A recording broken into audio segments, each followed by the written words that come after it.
Capítulo 2. A paz verdadeira. Em todos os lugares em que a palavra de Deus tenha sido fielmente proclamada, seguiram-se resultados que provaram sua origem divina. Pecadores tiveram a consciência despertada, coração e mente eram tomados de profunda convicção. As pessoas tinham uma intuição da justiça de Deus e exclamavam: quem me livrará do corpo desta morte? Ao ser-lhes revelada a cruz, viram que nada, exceto os méritos de Cristo, seria suficiente para alcançar o perdão por suas transgressões. Pelo sangue de Jesus, tiveram livramento dos pecados anteriormente cometidos. Essas pessoas creram e foram batizadas, e se levantaram para andar em nova vida. Pela fé no Filho de Deus, começaram a seguir seus passos, refletir seu caráter e purificar-se como Ele é puro. As coisas que antes odiavam, agora amavam, e as que antes amavam, passaram a odiar. Os orgulhosos se tornaram humildes, os vaidosos e arrogantes passaram a ser recatados e acessíveis. Os ébrios se tornaram sóbrios, os devassos, puros. Os cristãos entendem que a beleza não deve estar nos enfeites exteriores, como cabelos trançados e joias de ouro ou roupas finas. Ao contrário, deve estar no ser interior, que não perece, beleza demonstrada num espírito dócil e tranquilo, o que é de grande valor para Deus. Os despertamentos espirituais costumavam ser constituídos de solenes apelos ao pecador. Os resultados eram vistos nas pessoas que não recuavam da abnegação, mas se alegravam por serem consideradas dignas de sofrer por amor a Cristo. Era percebida uma transformação naqueles que haviam professado o nome de Jesus. Esses eram, em anos passados, os resultados dos avivamentos religiosos. Muitos dos despertamentos dos tempos modernos têm, no entanto, apresentado notável contraste. É verdade que muitas pessoas pretendem estar convertidas e há grande busca por igrejas. Apesar disso, os resultados não demonstram que houve aumento correspondente da verdadeira espiritualidade. A luz que brilha por algum tempo logo desaparece. Avivamentos populares muitas vezes estimulam as emoções, satisfazendo o amor por aquilo que é novo e surpreendente. Pessoas que se tornaram cristãs dessa maneira sentem pouco desejo de ouvir as verdades bíblicas. A menos que o culto tenha um caráter sensacional, não lhes é atraente. Para toda pessoa verdadeiramente convertida, o relacionamento com Deus e com as coisas eternas é o grande objetivo da vida. Onde nas igrejas populares de hoje existe a atitude de consagração a Deus? Os conversos não renunciam ao orgulho e amor ao mundo. Não estão mais dispostos a negar-se, tomar a cruz e seguir o manso e humilde Jesus do que antes da conversão. O poder da espiritualidade quase desapareceu de muitas igrejas. Apesar do generalizado declínio da fé, há verdadeiros seguidores de Cristo nessas igrejas. Antes que os juízos de Deus caiam finalmente na terra, haverá entre o povo de Deus um reavivamento da primitiva espiritualidade, como não foi testemunhado desde os tempos apostólicos. O Espírito de Deus será derramado. Muitos se separarão das igrejas em que o amor ao mundo substituiu o amor a Deus e a sua palavra. Muitos líderes e o restante das pessoas aceitarão alegremente as grandes verdades que preparam um povo para a segunda vinda do Senhor. O inimigo deseja impedir isso, e antes que chegue o tempo para tal movimento, ele se esforçará para produzir uma imitação. Nas igrejas que puder colocar debaixo de seu poder, fará parecer que a bênção especial foi concedida. Multidões exultarão dizendo: Deus está agindo de maneira maravilhosa, quando, na verdade, a obra é de outro espírito. Sob o disfarce religioso, Satanás procurará estender sua influência sobre o mundo cristão. Haverá um estímulo emotivo, mistura do verdadeiro com o falso, muito apropriado para iludir.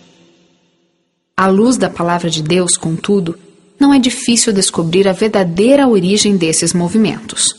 Em todos os lugares em que as pessoas negligenciem o ensino da Bíblia, desviando-se das verdades claras que servem para testar a cada um e que requerem a renúncia ao pecado, podemos estar certos de que ali não está presente a bênção de Deus.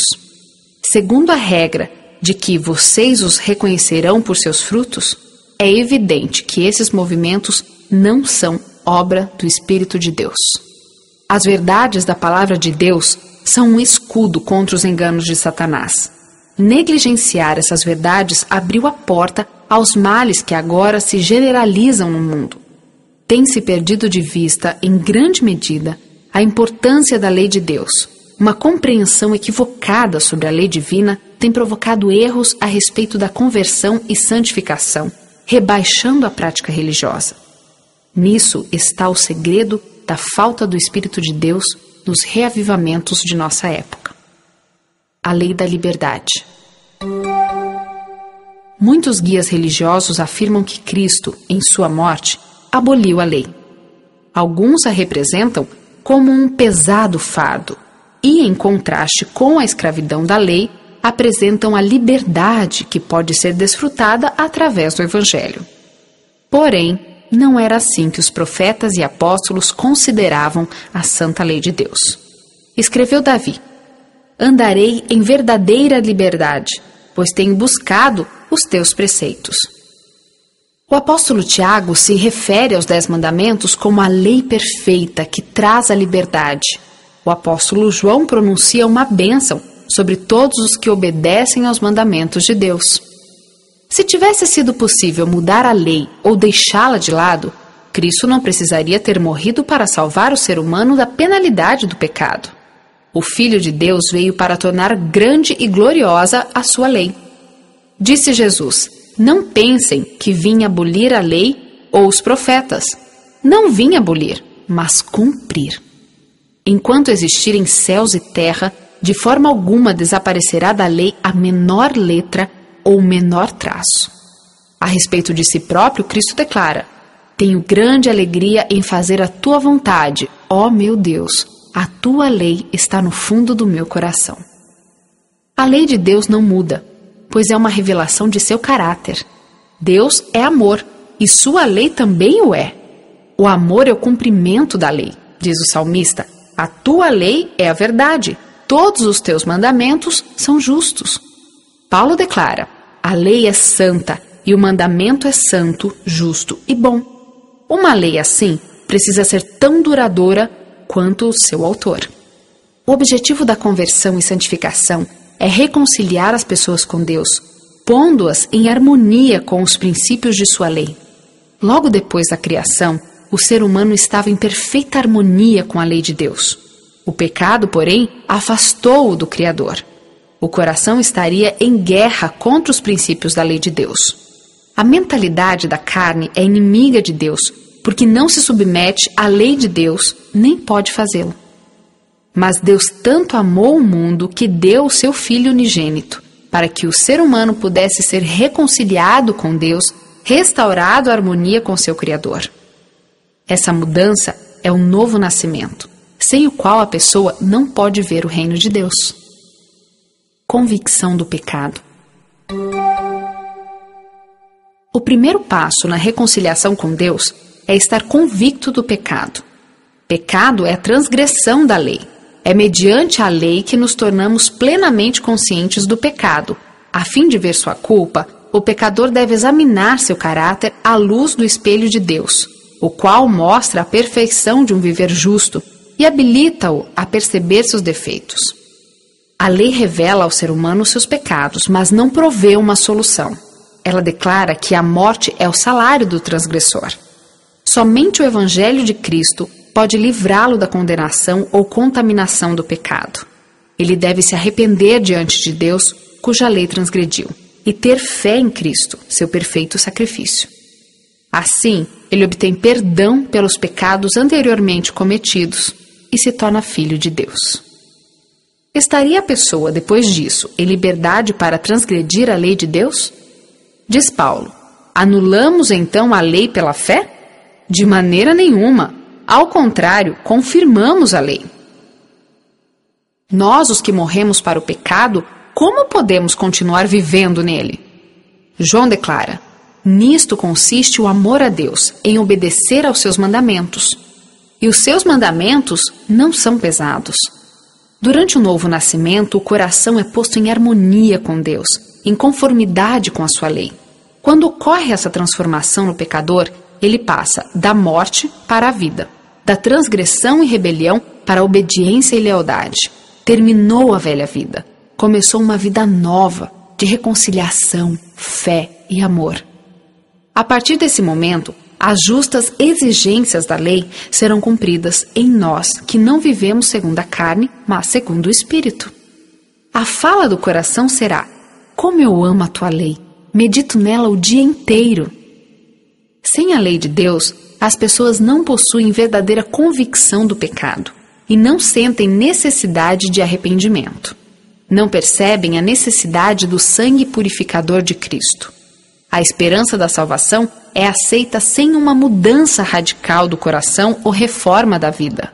São comuns tais conversões superficiais e multidões se unem às igrejas sem nunca ter se unido a Cristo. O que é ser santo? Teorias equivocadas sobre a santificação também são causadas pela negligência ou rejeição da lei divina. Essas teorias falsas na doutrina e perigosas nos resultados práticos são, de modo geral, aceitas pelas multidões. Paulo declara: a vontade de Deus é que vocês sejam santificados. A Bíblia ensina claramente o que é santificação e como deve ser alcançada. O Salvador orou pelos discípulos: santifica-os na verdade. A tua palavra é a verdade. E Paulo ensina que os cristãos devem ser santificados pelo Espírito Santo. Qual é a obra do Espírito Santo? Jesus disse aos discípulos: quando o Espírito da verdade vier, ele os guiará a toda a verdade. Acrescenta o salmista: a tua lei é a verdade. Sendo que a lei de Deus é santa, justa e boa, o caráter formado pela obediência à lei deve ser santo. Cristo é o exemplo perfeito de um caráter assim. Diz ele: tenho obedecido aos mandamentos de meu Pai. Sempre faço o que lhe agrada. Os seguidores de Cristo devem se tornar semelhantes a ele. Pela graça de Deus, devem formar um caráter em harmonia com os princípios de sua santa lei. Isso é santificação bíblica. Somente pela fé. Essa tarefa pode ser realizada somente pela fé em Cristo, pelo poder do Espírito de Deus habitando em nós. O cristão sentirá as insinuações do pecado, mas travará luta constante contra ele. Para isso, o auxílio de Cristo é necessário. A fraqueza humana se une à força divina, e a fé exclama: graças a Deus, que nos dá a vitória por meio de nosso Senhor Jesus Cristo. A santificação é progressiva. Quando, na conversão, o pecador encontra a paz com Deus, está apenas iniciando a vida cristã. A partir de então, deve avançar para a maturidade, crescendo até a medida da plenitude de Cristo. Paulo afirma: prossigo para o alvo, a fim de ganhar o prêmio do chamado celestial de Deus em Cristo Jesus. Aqueles que experimentam a santificação bíblica manifestarão humildade. Veem sua própria indignidade em contraste com a perfeição do Deus infinito. O profeta Daniel foi exemplo de genuína santificação. Em vez de pretender ser puro e santo, esse honrado profeta se identificou com os israelitas que verdadeiramente eram pecadores, enquanto orava a Deus por seu povo.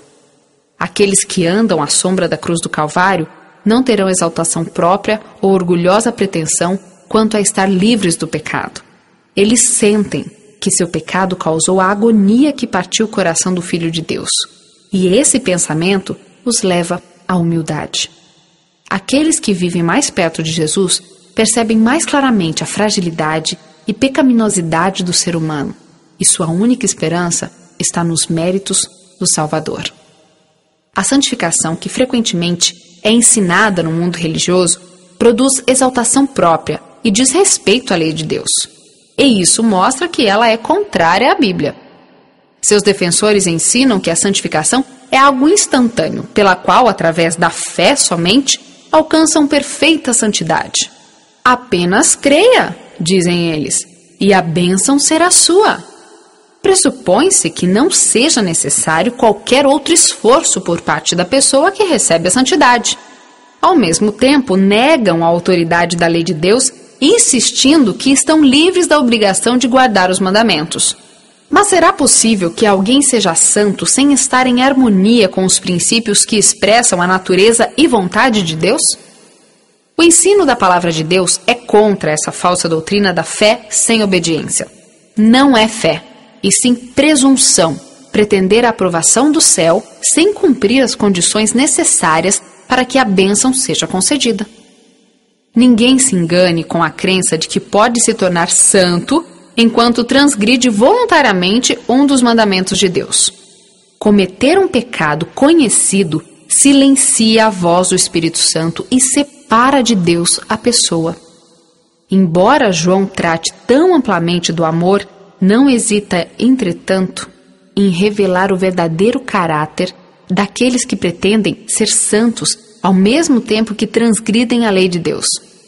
Aquele que diz, eu o conheço, mas não obedece aos seus mandamentos, é mentiroso e a verdade não está nele. Mas, se alguém obedece à sua palavra, nele verdadeiramente o amor de Deus está aperfeiçoado. Esse é o critério para testar as afirmações humanas. Se as pessoas depreciam e consideram de pouca importância os preceitos de Deus, se violam um desses mandamentos e assim ensinam aos outros, podemos saber que suas pretensões não possuem fundamento.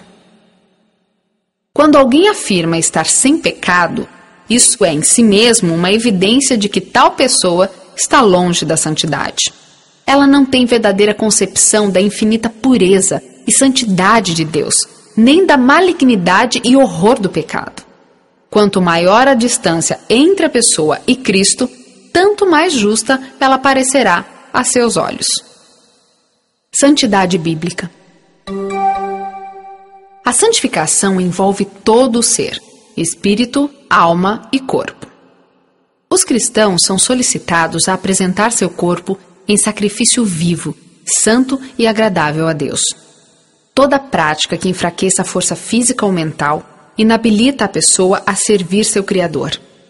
Aqueles que amam a Deus de todo o coração estarão constantemente procurando pôr toda a habilidade do ser em harmonia com as leis que os tornarão aptos a fazer a vontade divina. Não enfraquecerão nem contaminarão, pela transigência com maus desejos, a oferta que apresentam a seu Pai Celestial. Toda transigência pecaminosa tende a amortecer a capacidade e a destruir o poder de percepção mental e espiritual. A palavra de Deus ou o Espírito Santo poderão impressionar o coração apenas de maneira muito fraca. Purifiquemo-nos de tudo que contamina o corpo e o espírito, aperfeiçoando a santidade no temor de Deus. Quantos pretensos cristãos degradam sua semelhança com Deus através da gula, da bebida alcoólica e dos prazeres proibidos. E a igreja muitas vezes incentiva o mal a fim de encher o seu tesouro, o qual o amor a Cristo é demasiado fraco para prover. Se Jesus entrasse nas igrejas de hoje e visse as festas realizadas em nome da religião, não expulsaria a esses profanadores, assim como baniu do templo os cambistas?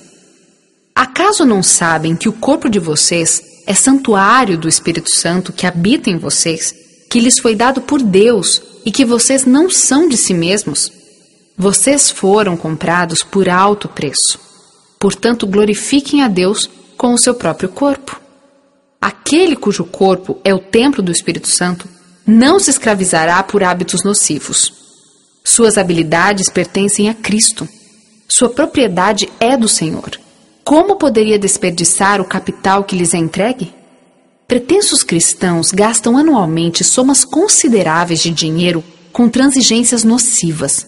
Deus é roubado nos dízimos e ofertas, enquanto consomem no altar dos prazeres destruidores mais do que dão para socorrer os pobres ou para o sustento do Evangelho.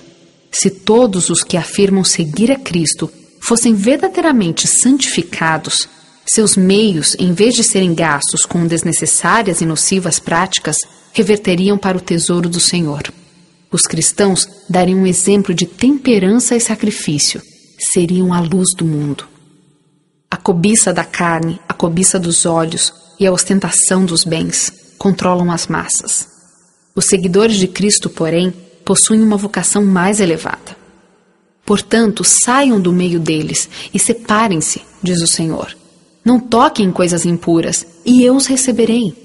Aos que satisfazem essas condições, a promessa de Deus é: eu lhes serei pai e vocês serão meus filhos e minhas filhas, diz o Senhor Todo-Poderoso. Cada passo de fé e obediência leva a pessoa a uma relação mais íntima com Jesus, a luz do mundo. Os brilhantes raios do sol da justiça resplandecem sobre os servos de Deus, e estes devem refletir seus raios. Os astros nos falam de uma grande luz no céu, cuja glória refletem.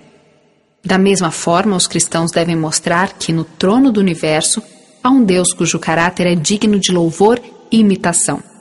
A santidade de seu caráter será manifestada em suas testemunhas. Por meio dos méritos de Cristo, temos acesso ao trono do poder infinito.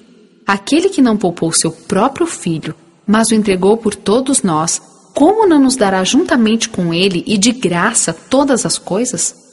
Diz Jesus: se vocês, apesar de serem maus, sabem dar boas coisas aos seus filhos, quanto mais o Pai que está nos céus dará o Espírito Santo a quem o pedir. O que vocês pedirem em meu nome, eu farei. Peçam e receberão, para que a alegria de vocês seja completa. É privilégio de cada um viver de tal maneira que Deus o aprove e abençoe. Não é da vontade de nosso Pai Celestial que vivamos com medo e em trevas. Andar cabisbaixo e com o coração cheio de preocupações não é prova de verdadeira humildade. Podemos ir a Jesus e ser purificados, permanecendo diante da lei de Deus sem desonra ou remorso. Por meio de Jesus, os decaídos filhos de Adão se tornam filhos de Deus.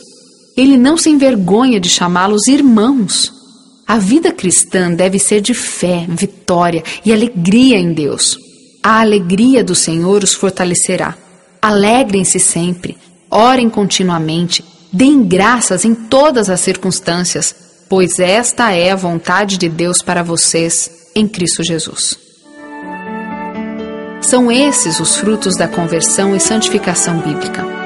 Pelo fato de os grandes princípios da justiça apresentados na lei de Deus serem considerados com tanta indiferença, é que esses frutos são tão raramente testemunhados. É por isso que tão pouco é visto da profunda e contínua obra do Espírito Santo, a qual marcava os avivamentos do passado. Somos transformados pela contemplação. Negligenciando os preceitos sagrados, nos quais Deus revelou aos seres humanos a perfeição e santidade de seu caráter, e atraindo a mente do povo a teorias e ensinos humanos, o que poderá haver de estranho no declínio da espiritualidade na igreja? Somente à medida que a lei de Deus for restabelecida à sua posição correta, poderá haver avivamento da primitiva fé e espiritualidade entre o seu povo.